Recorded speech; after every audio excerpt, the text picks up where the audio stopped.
ನೀವು 1 ರೂಪಾಯಿನೂ ಖರ್ಚು ಮಾಡಲ್ಲ. ನಮ್ಮ ಉದ್ದೇಶ ನೀವು ಕೂತಿ ತಿನ್ಬೇಕು. ಇಲ್ಲಿ ಎಲ್ಲೆಲ್ಲ ಕ್ಯಾಶ್ ಅಂಡ್ ಕ್ಯಾರಿ. ಇಲ್ಲಿ ಇಷ್ಟ ಆಯ್ತು ಅಂದಿದ ತಕ್ಷಣ ನಾವು ನೀವು ಕೂತ್ಕೊಳ್ತೀವಿ. ನೋಡಪ್ಪ, ಈ ಬೆಳೆಗೆ ನಾನು ಒಟ್ಲು ಇಸುತ್ತಾವಿಂದ ಇದಕ್ಕೆ ಖರ್ಚು ಮಾಡಿರುವಂತ ಬೆಲೆ ಇಷ್ಟು ಖರ್ಚಾಗೈತೆ, ಆಯ್ತಾ, 1 ಲಕ್ಷ ಖರ್ಚಾಗೈತೆ.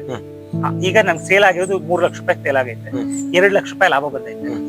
ನಿಮ್ ಮುಂದೆನೆ ಯಾರು ಓನರ್ ಇರ್ತಾರೆ ನಮ್ಮ ಮುಂದೆ, ಇಲ್ಲಿ ನೀವು ನಮ್ಮ ಸಂಸ್ಥೆಯವರು ಒಬ್ರು ಇರ್ತಾರೆ, 3 ಲಕ್ಷ ರೂಪಾಯಿ ಲಾಭ ಬಂದೈತೆ, ಖರ್ಚು ವೆಚ್ಚ ಎಲ್ಲ ಇಲ್ಲೇ ಬರುತ್ತೆ, ಎಲ್ಲ ಲೆಕ್ಕ ಆಗೈತೆ. ಈ 2 ಲಕ್ಷ ರೂಪಾಯಿ ಲಾಭ ಏನಪ್ಪಾ ಅಂದ್ರೆ ನಿಮಗೆ 35%, 70,000 ರೂಪಾಯಿ ನಿಮಗೆ. ಅರ್ಥ ಆಯ್ತಾ? ಇಲ್ಲ 10%, 20,000 ರೂಪಾಯಿ ಕಂಪನಿಗೆ ಬಂಡವಾಳ ಹಾಕಿರ್ತಾರಲ್ಲ. ಇದಕ್ಕೆ ನಾವು ಕೇಳಿದಾಗಲೆಲ್ಲ ದುಡ್ಡು ಕೊಟ್ಟು ಇದೆಲ್ಲ ಮಾಡಿರ್ತಾರಲ್ಲ, ಅವರಿಗೆ ಅಷ್ಟು ಕೊಟ್ಬಿಟ್ಟು ಅಷ್ಟು ಮೇಲ್ಗಡೆ 55% ಅವ್ರು.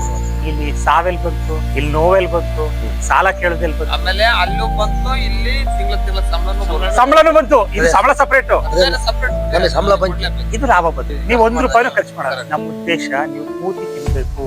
ಇದು ಇವತ್ತಿಗಲ್ಲ, ನಾಳೆ ನಿಮ್ಮ ಮಕ್ಳಿಗಾಗ್ಬೇಕು, ನಿಮ್ಮ ಒಬ್ರಿಗೆ ಅಲ್ಲ, ಈ ದೇಶಕ್ಕೆ ಉದ್ಧಾರ ಆಗ್ಬೇಕು.